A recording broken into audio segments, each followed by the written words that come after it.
Hello everyone, welcome back to my channel army wife crazy life. मी समीक्षा तुमच्या सगळ्यांचं माझ्या नवीन व्हिडिओमध्ये खूप सारं स्वागत करते।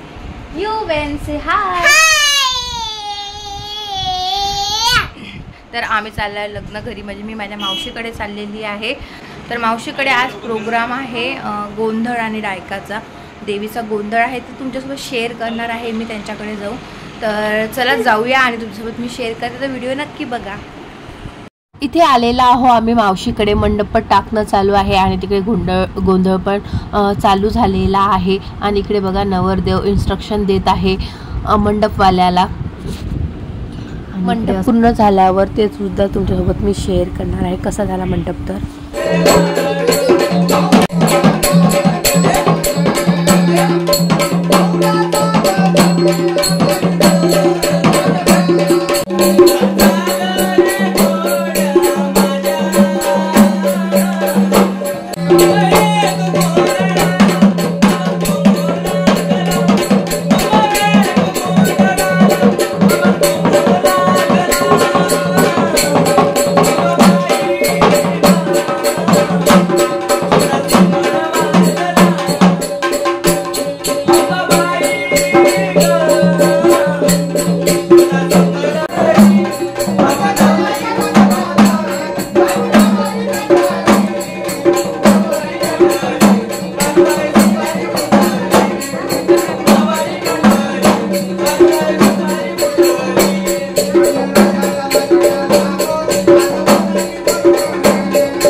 आता देवीच्या गोंधळासाठी प्रसाद बनवत आहे. तर प्रसाद बनवत असते कोळी बोनं म्हणत असते त्याला.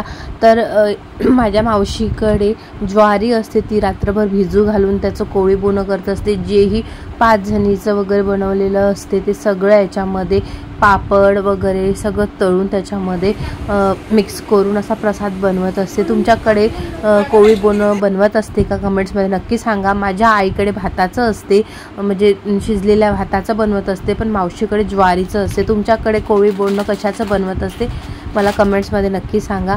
आणि कोळी बोनं बनवून झाल्यावर देवीजवळ पहिले प्रसाद ठेवून त्याच्यावर सुद्धा दिवा लावून त्यानंतर आरती वगैरे करत असते. तर इकडे आता आरतीची तयारी चालू आहे आणि त्याच्यावर दिवा वगैरे लावलेला आहे कोळी बोनावर.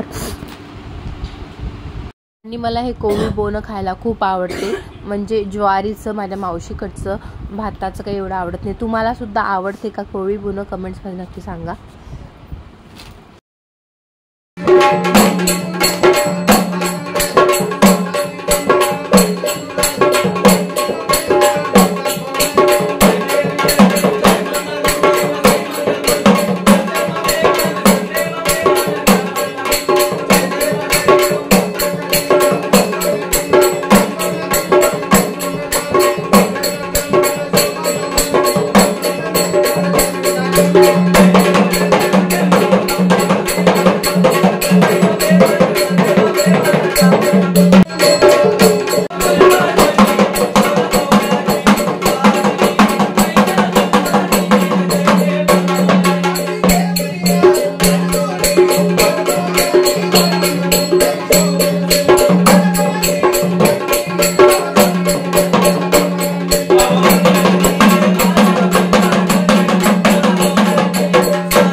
तर इथे देवीचा गोंधळ झालेला आहे, आरती झाली आणि प्रसाद सुद्धा दिला आम्हाला. आणि इथे चालू आहे आता डायका म्हणजे जे मेलेले लोक असते त्यांच्या कुळाचे, त्या सगळ्यांना लग्नात बोलवल्या जाते डायका गाऊन. तुमच्याकडे सुद्धा हा डायका असते का कमेंट्समध्ये नक्की सांगा.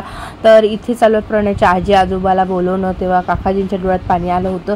तर अशा वेळेस आठवण येत असते आणि दुःख पण वाटत असते.